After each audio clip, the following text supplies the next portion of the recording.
ನಮಸ್ತೆ ಎಲ್ರಿಗೂ, welcome back to my channel. ನಾನು ಇವತ್ತು ಕುಂಬಳಕಾಯಿ ಪಲ್ಯನ ಯಾವ ರೀತಿ ಮಾಡ್ತೀವಿ ಅನ್ನೋದನ್ನು ಇವತ್ತು ಶೇರ್ ಮಾಡತ್ತೀನಿ. ಇದಕ್ಕೆ ಕುಂಬಳಕಾಯಿನ ಈ ರೀತಿ ಸಣ್ಣದಾಗಿ ನಾವು ಮೊದಲು ಕಟ್ ಮಾಡಿ ಇಟ್ಕೋಬೇಕು. ಈಗ ಒಂದು ಪ್ಯಾನ್ಗೆ ನಾ ಇಲ್ಲಿ ಒಂದು ಸ್ವಲ್ಪ ಎಣ್ಣೆ ಹಾಕೊಳತ್ತೀನಿ. ಈ ಎಣ್ಣೆ ಸ್ವಲ್ಪ ಕಾದ ನಂತರ ಇದಕ್ಕೆ ನಾ ಇಲ್ಲಿ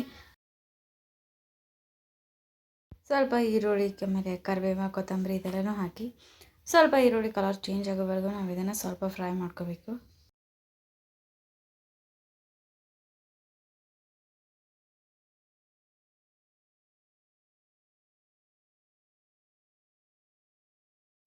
ಈ ರೀತಿ ಈರುಳ್ಳಿ ಕಲರ್ ಚೇಂಜ್ ಆದ್ಮ್ಯಾಗ ಸ್ವಲ್ಪ ಫ್ರೈ ಆದ್ಮ್ಯಾಗ ಇವಾಗ ಅದಕ್ಕೆ ನಾ ಇಲ್ಲಿ ಸಣ್ಣ ಕಟ್ ಮಾಡ್ಕೊಳ್ಳೋಣ ಅಂತ ಒಂದು ಟೊಮ್ಯಾಟೋನ ಹಾಕಿ ಟೊಮ್ಯಾಟೊ ಪೂರ್ತಿ ಮೆತ್ತಗಾಗೋ ತನಕ ನಾವು ಇದನ್ನು ಫ್ರೈ ಮಾಡ್ಕೋಬೇಕು.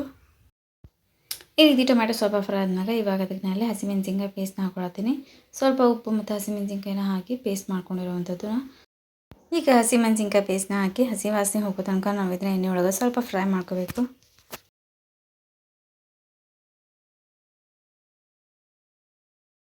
ಸ್ವಲ್ಪ ಇದು ಫ್ರೈ ಆದ್ಮ್ಯಾಗ ಇವಾಗ ಅದಕ್ಕೆ ನಾನು ಸಣ್ಣ ಕಟ್ ಮಾಡ್ಕೊಂಡಿರೋಂಥ ಕುಂಬಳಕಾಯಿನ ಹಾಕಿ ಇದನ್ನು ಎಣ್ಣೆ ಒಳಗೆ ಒಂದು 2 ನಿಮಿಷ ನಾವು ಇದನ್ನು ಸ್ವಲ್ಪ ಫ್ರೈ ಮಾಡ್ಕೋಬೇಕು. ಈ ರೀತಿ ಒಂದು 2 ನಿಮಿಷ ನಾವು ಫ್ರೈ ಮಾಡ್ಕೊಂಡಾದ್ಮೇಲೆ ಇವಾಗ ಅದಕ್ಕೆ ನಾನು ಒಂದು 2 ಸ್ಪೂನಷ್ಟು ಶೇಂಗಾ ಪುಡಿ ಹಾಕೊಳ್ತೀನಿ. ಶೇಂಗಾ ಪುಡಿ ಹಾಕಿ ಇದಕ್ಕೆ ನಾನು ಒಂದು ಸ್ವಲ್ಪ ನೀರು ಹಾಕೊಳತ್ತೀನಿ. ಒಂದು ಸ್ವಲ್ಪ ನೀರು ಹಾಕಿ ಇದನ್ನು ಚೆಂದಾಗಿ ನಾವು ಮಿಕ್ಸ್ ಮಾಡಿ ನಾವು ರುಚಿಗೆ ಬೇಕಾದರೆ ಉಪ್ಪನ್ನ ಹಾಕೋಬೋದು. ಕಮ್ಮಿ ಇತ್ತಂದ್ರೆ ನಾವು ಆಲ್ರೆಡಿ ಹಸಿಮೆಣಸಿನ್ಕಾಯಿ ಪೇಸ್ಟ್ ಒಳಗೆ ಉಪ್ಪು ಹಾಕಿರ್ತೀವಿ. ಸೊ ಇದಕ್ಕೆ ನೀವು ಉಪ್ಪನ್ನ ನೋಡಿಕೊಂಡು ಹಾಕೋಬೇಕು. ಇದಕ್ಕೆ ಸ್ವಲ್ಪ ನೀರನ್ನ ಹಾಕಿ ಇದನ್ನು ಮಿಕ್ಸ್ ಮಾಡಿ ಈ ರೀತಿ ಒಂದು ಪ್ಲೇಟ್ ಮುಚ್ಚಿ ಸಿಮ್ ಒಳಗನ ಒಂದು 5 ನಿಮಿಷ ಇದನ್ನು ಬೇಯಿಸ್ಕೋಬೇಕು.